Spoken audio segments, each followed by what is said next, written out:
할렐루야. 오늘도 수요예배 오신 여러분들을 진심으로 환영합니다. 오늘 우리가 함께 나눌 말씀의 제목은 필요한 곳으로 전파되는 하나님의 나라입니다. 그리스도인들은 하나님의 말씀으로 하나님의 뜻을 발견하여 그 말씀 앞에 순종하는 삶을 살아내야 합니다. 그런데 대다수의 성도들은 하나님의 뜻을 내가 원하는 때에 내가 원하는 방법으로 나의 열심을 가지고 실행하려 합니다. 그러다가 실패하면 하나님의 뜻을 모르겠다라고 하면서 좌절합니다. 주님을 위해 어떠한 일을 시작하면 잘 풀릴 것이라는 막연한 생각과 그러한 행동들을 흔히 생각하지만 현실은 다릅니다. 악한 뜻으로 시작할 뿐만 아니라 좋은 뜻으로 시작한 일도 우리의 입장에서 재앙이 닥쳐오곤 합니다. 그래서 우리는 늘 갈 길을 보여달라고 기도하고 하나님의 표징을 바라며 깨달음을 얻기 위해서 성경을 읽곤 합니다. 이 성경 속에서 자신이 원하는 말씀을 뽑아내려고 애쓴다는 말이죠. 하나님은 분명한 신호를 보내주시라는 희망 속에 기다립니다. 우리는 이러한 신앙관을 무조건적으로 잘못되었다라고 비난할 수는 없을 것 같습니다. 말씀을 통해서 우리에게 주신 분명한 메시지가 있음을 우리는 기억하며 살아야 합니다. 우리가 지금 사도행전을 살펴보고 있지 않습니까? 사도행전 안에서 살펴본다면 우리에게 주어진 분명한 메시지는 무엇일까요? 사도행전 1장 8절의 말씀입니다. 오직 성령이 너희에게 임하시면 너희가 권능을 받고 예루살렘과 온 유대와 사마리아와 땅끝까지 이르러 내 증인이 되리라 하셨습니다. 하나님을 모르는 세속 속에서 하나님의 증인된 삶을 살아내라고 말씀하시는 거예요.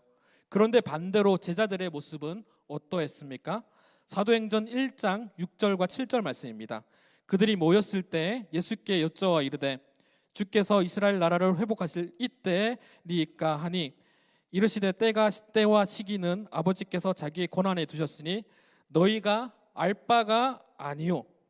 그러면서 8절의 말씀 다시 읽어드리겠습니다. 오직 성령이 너희에게 임하시면 너희가 권능을 받고 예루살렘과 온 유대와 사마리아와 땅끝까지 이르러 내 증인이 되리라 하십니다. 신앙에 있어서 자기 중심적인 세계관에서 세상을 향해 눈을 돌리라고 하시는 말씀입니다. 너희가 알 바가 아니라고 이야기합니다. 제자들이 예수님께 물어봤을 때 하나님의 나라는 언제 임합니까? 라고 물어보는데 너희가 그때는 알 수 없다라고 이야기하는 것이 아니라 너희가 알 바가 없다라고 이야기하면서 사도행전 1장 8절을 말씀하시는 겁니다. 다시 말하면 구원받은 우리의 모습에 대해서 다시 지적하고 있는 것입니다. 내가 어떻게 하면 복을 받을까? 어떻게 하면 더 잘 살 수 있을까 하는 고민을 하고 살아갑니다. 우리는 늘 염려하며 살아가는 겁니다. 솔직히 말해서 우리는 믿음이 있다라고 이야기하지만 늘 염려 속에 살아갑니다. 무엇을 먹을까? 무엇을 입을까? 마리아 입을까 먹을까라고 표현했지만 현실적으로는 이러한 고민이 없이 살 수 없는 상황이잖아요. 우리는 노력하지 않으면 살아갈 수 없습니다. 우리의 자녀들에게 믿음으로 살으라고 말하면서 학원은 꼬박 보내잖아요. 이게 우리의 현실입니다. 제자들이 예수님 앞에서 하나님의 나라는 언제 임합니까? 라고 질문하죠. 그것이 그들의 현실입니다. 지금 사도 바울이 전도 여행에 있어서 지금으로 치면 트르키예 지역, 소아시아 지역을 전도하고 있습니다. 모든 전도는 자비량으로 하잖아요. 안디옥 교회에서 지원도 있었겠지만 사도 바울은 자신의 자비량으로 전도하고 있습니다. 여러분 그림을 한번 보면서 이야기할까요? 지금 사도 바울이 복음을 전하기 위해서 자신의 인생을 걸었고 자신의 전부를 내어드린 거잖아요. 물론 성령의 강권적인 은혜가 있었지요. 삶의 방향은 완전히 바뀐 것도 사실입니다. 모든 것이 하나님의 은혜라고 이야기할 수 있습니다. 성령의 사람 바울이 전도하는 것 대단하고 은혜로운 사건이죠. 맞습니다. 우리는 그것을 부정하는 것이 아니라 현실적인 부분을 함께 살펴보자 하는 것입니다. 사도 바울이 2차 여행 중에 자신의 모든 것을 희생하면서 복음 사역에 매진하는 바울의 모습을 그 그림으로 보고 있습니다. 사도 바울은 비두니아라는 지역으로 가고자 했는데 성령이 그것을 허락하지 않으세요. 그 마음의 동기는 무엇인가요? 복음을 전하기 위함이었어요. 그런데 성령이 허락하지 않는다라고 기록하고 있습니다. 본문이 기록하지 않았기에 우리가 함부로 단정 지을 수 없겠지만 그림을 한번 보시겠습니까? 주황색 선까지가 바울이 지금까지 와 있는 지점입니다. 그 다음에 회색 선이 지금 가야 할 예정의 지역입니다. 현실적으로 확연하게 드러난 것이 있다면 배를 타야 하느냐 안 타느냐에 있는 것입니다. 물론 지금의 이스탄불 지역으로 가서 바다 쪽으로 좁은 지역을 건너려 했을 수도 있겠지요. 또 다르게 이야기하면 베드로의 복음의 길을 양보했다라고 추측하는 사람도 있습니다. 이러한 부분은 기록되어 있지 않기 때문에 우리가 알 수 없는 부분이기 때문에 우리가 제하고서 보더라도 현상적으로 바라보았을 때 배를 타냐 안 타느냐는, 그리고 그리스라는 다른 문화권이라는 기점으로 가는 것입니다. 그때 당시에 실컷 한 벌이 경비원의 3년치 연봉이었다라고 기록이 있습니다. 일반적인 서민들은 하루 벌어서 자신이 먹는 식대를 감당하기도 힘들 만큼 물가가 비쌌다고 합니다. 그런데 배를 탄다고 하는 것은 엄청난 경제적 비용을 든다고 이야기해야겠지요. 그렇다면 걸어서 다니는 것과 배를 타고 복음을 전하는 것은 엄청난 현실적인 문제에 부딪히게 되는 것입니다. 어쩌면 지금 바울은 브루니아로 가자고 했었다라는 것은 엄청난 현실적인 문제 앞에서 발버둥 치고 있는 것일지 모릅니다. 사도 바울의 직업이 무엇입니까? 물론 선교사이지요. 복음을 전한 복음의 전도자입니다. 그런데 자비량으로 했다고 했잖아요. 바울은 다소에서 태어나서 소아시아 문화권의 사람입니다. 그렇다면 소아시아를 건너서 그리스, 즉 다른 문화권으로 간다라는 것은 텐트를 만들고 유통할 수 있는 기반이 없어진다는 거잖아요. 현실의 문제 앞에 부딪히게 되는 것입니다. 사도행전은 이러한 부분에 대해서 계속적으로 지적하고 있고 그 문제를 사도행전은 다루고 있습니다. 누가복음에서 기도하는 내용이 사도행전에서 응답되어지는 놀라운 일들도 많이 등장합니다. 우리가 초반에서 사도행전 1장에서 제자들의 고민이 무엇이었다고 이야기했습니까? 예수님이 이 땅에 없으면 우리에게 주어진 하나님의 나라는 언제 이루어집니까? 입니다. 그들의 입장에서 현실적인 부분은 자신의 인생을 다 걸었는데 예수님만을 쫓아다녔는데 당신이 이 땅 가운데서 가버리면 우리가 꿈꿔왔던 그 하나님의 나라는 언제 이루어지냐는 것입니다. 정말 답답한 이야기이죠. 여러분들 나름대로는 대산교회에서 인생을 걸었다라고 이야기할 수 있지 않습니까? 그런데 제가 감히 대산교회에 대해서 단점을 나열한다면 그 마음이 얼마나 아플까요? 인생을 걸어서 나름대로 교회를 위해서 애써왔는데 제가 단 3년을 바라보고 그 단점에 대해서 지적한다면 얼마나 마음이 아플까요? 이 제자들은 예수님의 자신의 인생을 걸어왔어요. 그런데 예수님이 사라진다는 그 현실적인 부분에서 마음이 힘들었던 것입니다. 제가 현실적인 부분을 다루면서 경제적인 이야기를 했습니다. 중요한 것은 그것이 아닙니다. 뱃삭이 얼마이냐, 바울의 돈을 마련할 근거가 사라지는 현상 등을 이야기했지만 그것이 정말 중요한 것은 아닙니다. 사실 그것은 성경에 기록되어 있지 않기 때문에 우리가 뭐라고 이야기할 수는 없습니다. 그런데 분명한 것은 그곳에 건너가지 않으려 했다라는 것입니다. 여기서는 분명한 것은 하나님의 계획과 목적이 있었음에도 불구하고 자신의 현실적인 문제 앞에 흔들리고 있는 사도 바울의 이야기가 오늘 본문 속에서 그려지고 있다는 것입니다. 중요한 것은 이미 우리에게 삶의 목표와 방향이 하나님의 말씀이 선포되어 있고 그 말씀도 충분히 우리에게 전해지고 있다는 것입니다. 그런데 우리는 자꾸 핑계를 찾아요. 나의 현실적인 문제 앞에 말씀을 갖다 붙이는 겁니다. 과거에 내가 이렇게 했으니 막연하게 내 뜻대로 되겠지. 하나님은 아실 것이고 하나님의 때를 운운하면서 살아갈 때가 있습니다. 지금 현실적으로 내 거 먹고 사는 문제, 솔직히 말하면 우리한테는 절실한 부분이잖아요. 우리가 지금 주일날 나와서 예배하고 봉사하는 것만으로 우리는 나름 최선을 다하고 있다고 이야기할 수 있습니다. 우리가 현실적으로 경제적인 측면에서 사회적인 관점에서 바라본다면 우리가 지금 이 자리에 앉아 있는 것만으로도 우리는 경제적 손해를 보고 있는 것입니다. 우리가 다시 한번 그림을 바라볼까요? 세속의 권력은 경제 공동체는 서쪽에서 동쪽을 향해 달려옵니다. 이전에는 알렉산더 그리스가 그 지역을 지배했고 지금은 로마라는 거대한 나라가 세속 권력이 엄청난 돈을 가지고 지금 이 지역을 지배하고 있어요. 그런데 그 권력과 반대 방향에서 하나님의 뜻을 품은 사도 바울과 공동체가 세속을 향해 달려가는 모습이죠. 그런데 문제는 현실의 문제에 직면하게 됩니다. 복음을 들고 그들을 향해 달려갑니다. 그런데 현실은 만만치 않습니다. 그러니 그들은 다른 대안을 찾은 것으로 비두니아로 가고자 했었던 것 같아요. 본문을 오해할 필요가 우리가 없을 것 같습니다. 성령이 사도 바울의 복음 사역을 막은 것이 아니라 본래 하나님의 뜻에 따라 선도한 것이라고 볼 수 있습니다. 우리가 성경 본문을 바라보면, 오늘 본문 속에서 바라보면 성령께서 사도 바울의 복음 사역을 왜 막으실까라는 의문이 생기지만, 그 의문을 우리가 차차 말씀을 통해 살아보면 하나님께서 막으신 것이 아니고 하나님의 뜻에 따라 선도하셨다는 것을 기억했으면 좋겠습니다. 우리가 1번 문제 한번 읽어볼까요? 1번 문제입니다. 시작. 어려움은 무엇입니까? 6절과 7절 말씀을 같이 한번 읽어보겠습니다. 시작. 그들이 부르기아의 갈라디아 땅으로 다녀다가 무시아 앞에 이르되 비두니아로 가고자 했으되 예수의 영이 허락하지 아니하는지라. 아멘. 바울이 2차 선교행을 실라와 디모데와 동행함으로써 복음이 이전과는 다 다르게 형통이 보장된 것처럼 느꼈을 거예요. 바울은 아시아 지역에 복음을 좀 더 견고하게 서기 원했던 것 같습니다. 그곳에 머물고자 오늘 본문에서는 이야기한 것 같습니다. 그런데 예수의 영이 왜 허락하지 않았을까라는 질문이 생기는 겁니다. 우리가 다시 사도행전 1장 8절로 돌아가서 오직 성령이 너희에게 임하시면 너희가 권능을 받고 예루살렘과 온 유대와 사마리아와 땅끝까지 이르러 내 증인이 되리라 하시니라 라고 이야기했지 않습니까? 하나님의 뜻은 우리끼리 예배하고 복음을 견고하게 세워가는 것이 아니라 땅끝까지 이르러 내 증인이 되는 것이라고 분명하게 말씀하세요. 그러나 사도 바울은 아시아의 지역에 좀 더 견고하게 세우기 위해서 땅끝을 향해 달려가는 것이 아니라 지금 반대편으로 돌아서는 모습으로 그려지고 있습니다.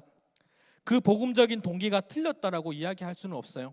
하나님의 교회를 바로 세우는 것도 중요합니다. 그러나 하나님께서 말씀하고자 하는 것이 무엇이냐면, 성령님이 막으시는 이유가 무엇이냐면 그 길을 올바른 길로 선도하기 위해서 사도 바울을 땅끝을 향해 방향을 돌리는 것입니다. 우리 2번 문제 한번 읽어볼까요? 2번 문제입니다. 시작. 8절과 9절 말씀 함께 읽어보겠습니다. 시작.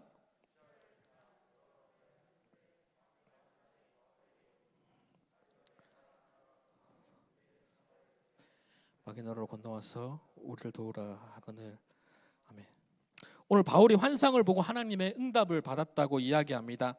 그런데 이 환상이 바울에게 특별하게 주신 하나님의 응답이다라고 보아도 우리는 할 말이 없어요. 이 환상이 뜬금없이 바울에게 임한 것이 아니라 이미 말씀에서 하나님의 계획 아래 땅끝까지 이르러 내 증인이 되라 하신 그 말씀이 이루어지고 있음을 확증하고 있는 것입니다. 우리가 살다가 보면요, 환상을 보았다더니 또한 하면서 사람들을 가스라이팅하는 사람들이 있어요. 그런데 중요한 것은 그러한 환상을 제가 개인적으로 공부했을 때에는, 저는 개인적으로 부정하지만 그것이 있다고 치더라도 하나님의 말씀 앞에 벗어난다면 우리는 거부해야 합니다. 어떠한 사람이 예언을 한다고 치더라도 하나님의 말씀 가운데 그의 예언이 다르다고 하면 그 예언을 우리는 인정하지 말고 거부해야 합니다. 그리고 우리는 1세기 당시의 사람이 아니라 21세기의 사람입니다. 21세기 하나님의 말씀은 우리에게 온전하게 다 전해져 있어요. 그렇다면 이 말씀이 그 예언들을 조명한다면 우리는 그 예언에 집중할 것이 아니라 하나님의 말씀으로 충분하다는 것을 이야기할 수 있어요. 고린도전서 13장에 보면 산을 옮길 만한 믿음이 있어도 사랑이 없으면 아무런 소용이 없다라고 이야기합니다. 오늘 본문과는 제가 이야기하는 내용이 조금 다른 부분이 있긴 하지만 제가 굳이 이러한 이야기를 언급하는 이유는 우리에게 나타나는 은사와 예언하는 것들에 매료되지 않았으면 좋겠다는 생각입니다. 사도 바울의 환상조차도 하나님의 말씀 앞에 확증되었는데 그런데 우리 안에서 예언하는 사람들의 말에 우리가 매료되지 않았으면 좋겠습니다. 하나님의 사랑이 없으면 어떠한 것도 아무것도 아니라고 이야기했지 않습니까? 그런데 우리가 사랑을 이야기하는 은사주의 교회들이 하나님께서 주신 우리의 사랑은 어디입니까? 우리를 사랑하고 우리의 이웃을 사랑하는 것인데, 은사주의 교회들은 무조건 자신의 교회에만 와야만 한다고 합니다. 세상을 향해 품지 않아요. 그렇다면 우리가 6월 말이 되면 동성애 축제를 하지 않습니까? 그 사람들을 반대 집회를 하는데 경산중앙교회, 대구 서문교회, 동신교회들이 나갈 필요가 없어요. 그런 능력이 없는 교회들이 나갈 필요 없이 이렇게 은사를 가진 사람들이 가가지고 동성애, 마귀, 귀신아 나가라 이렇게 선포하면 됩니다. 그런데 그들은 나가지 못해요. 그렇다면 하나님의 말씀에 비추어 봤을 때 그들의 예언과 능력은 우리가 다시 한번 고민해 봤을 때 그런 환상들을 사도 바울의 입장에서 바라봤을 때 하나님의 말씀 앞에 확증되지 못한다면 우리가 거기에 매료될 필요가 없다는 것을 이야기하는 것입니다. 우리의 문제는 말씀에서 찾을 수 있기를 소망합니다. 그러니까 우리의 말씀은 읽어야 합니다. 말씀을 읽는다고 해서 구원을 받는 것은 아니지만 말씀을 읽음으로 인해서 우리 안에 성령의 역사를 바르게 이해하고 성령의 역사를 이해할 수 있고 순종할 수 있기 때문입니다. 사도 바울도 하나님의 말씀을 알고 있었기 때문에 이 환상 가운데 하나님께 나아갈 수 있었습니다. 우리 10절 말씀을 같이 한번 읽어볼까요? 10절입니다. 시작.